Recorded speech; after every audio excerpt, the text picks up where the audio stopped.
Boy, this R coding thing sure has a steep learning curve, doesn't it? I mean, what do all these words, numbers, and symbols mean? Well, we're getting there, I promise. In the last tutorial, we looked at the most common use cases for most of the symbols on your keyboard. This time, we're looking at what makes up a large chunk of the words that you come across in R scripts. That's right, we're looking at functions, packages, and objects.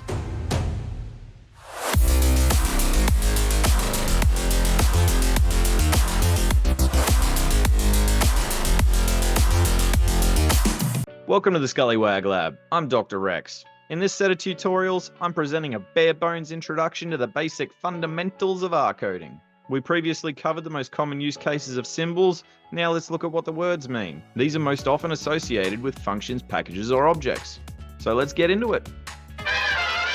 In the previous tutorial, we looked at a couple of functions. We looked at the square root function, and we also looked at the details of the linear model function to show how the question mark works. But what exactly is a function? A function is simply pre-written modules of code used to perform specific tasks. That's right, some legendary coders out there have gone out of their way to make our lives just a little bit easier. These functions are often found in packages. What are packages? Packages are simply collections of functions that have often been created together for use in specific kinds of analysis. You can see a whole range of packages readily available on RStudio in the Packages tab down in the bottom right window there.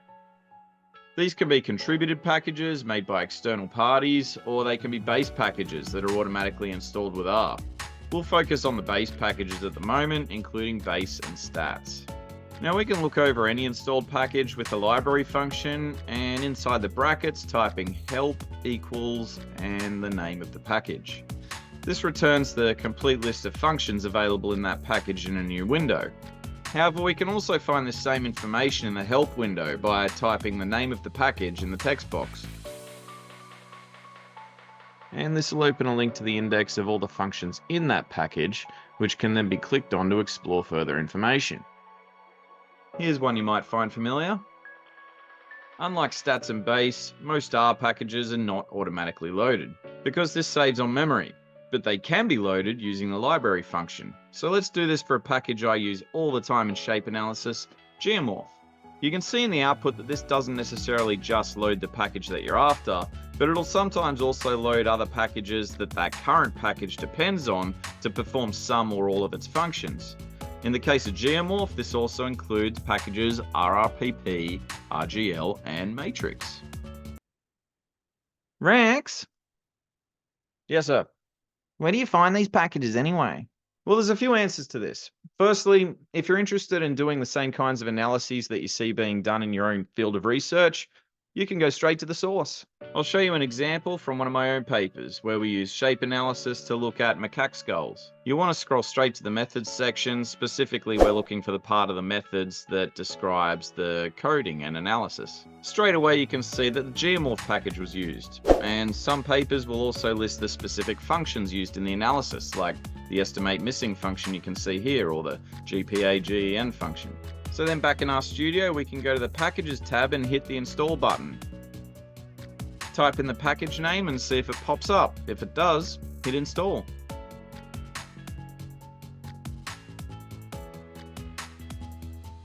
Now, what if the package isn't found in the RStudio search? Well, package names in the methods of a paper should also have a citation. If you can find these in the reference list at the end of the paper, there will usually be either another publication to link to there or a direct link to the package. What you're looking for in this link is a file that ends with tar.gz. There it is, click on that and download it. Now back in the install box in RStudio, change the install from menu to tar.gz and select your downloaded file.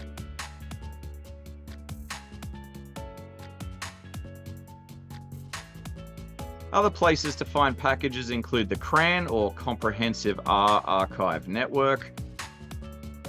This is actually where the initial search for RStudio went looking, so it'll probably be quite similar to that. But you might find some of the more later versions if you look through here. The other place to look is GitHub, an online repository often used by coders. Here you can find all kinds of different packages, and often the most recent updates and patches for them. Clicking the link will take you to the stored files, and these are often accompanied by directions for installation using R code directly in RStudio. So you would just copy and paste these lines of code into your script. Works really well. And there's often other resources available here too, which is super helpful. Now, so far we've covered basic software installation and setup. We've covered the most common use cases for the majority of symbols on your keyboard. We've looked at functions, packages, where to find them and how to load them. But now I'm going to introduce you to the use of objects in R coding, and this is where things get a bit more interesting. You remember in the last tutorial, we created an object called x with a value of 2 as a means of demonstrating how the assignment operator works. Well, you can actually call an object anything you like, and an object of that name representing that data will be stored in the environment. Once stored in the environment, this data can then be called upon at any time and used in place of the actual data in your script. In this example, dirty socks is a new object representing 2. Then square dirty socks and allocate that to a new object called clean shoes. But we can also go the other way and square root clean shoes and allocate that to a new object called clean socks. You can go on like this as far as necessary for your coding.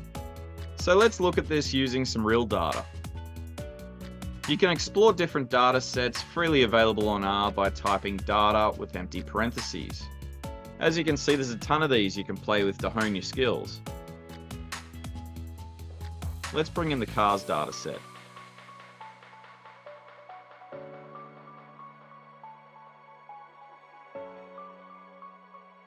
This has 2 variables and 50 observations. We can look more closely at this data by clicking on the little table on the far right of the environment.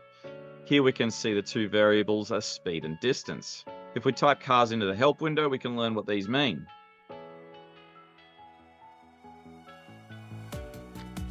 This dataset measures various car speeds and the distance needed for the cars to stop at those speeds. Now let's first extract a variable from the dataset and store it as an object in the environment. The speed variable is accessed by typing the name of the dataset, followed by the $, and then the name of the variable. Just typing this will print out the values in the console.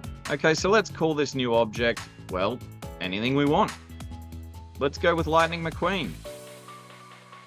If you know, you know.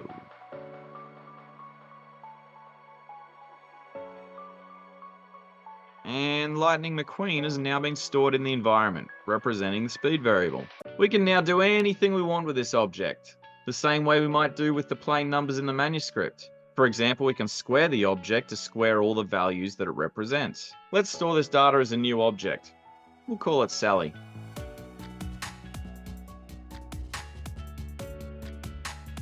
Next, let's extract the other variable to a new object as well. Let's call the distance as Meter.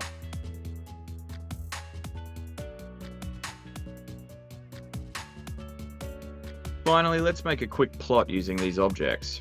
We type the plot function, and then within the parentheses, Meter is approximate to Lightning McQueen. And this gives a basic plot of the 2 variables, showing that the faster the car is going, the greater the distance is needed to stop. And that's a wrap. Now, naming objects can obviously be a fun way to personalize your R scripts, but unfortunately this makes troubleshooting R coding problems a little bit more problematic. One coder will name their objects differently to another coder, and this unfortunately means that a simple cut and paste into Google won't often yield very good results. This is why it's really important to understand what the code means and what the functions are that you're trying to use. That way you can just do searches for examples of people using those functions rather than looking for very specific lines of code. Alright, that's it. Another tutorial done and dusted. Stick around for the next tutorial where I'll be going over vectors, matrices, and arrays. If you found this content helpful, feel free to like and subscribe, and I will catch you in the next one.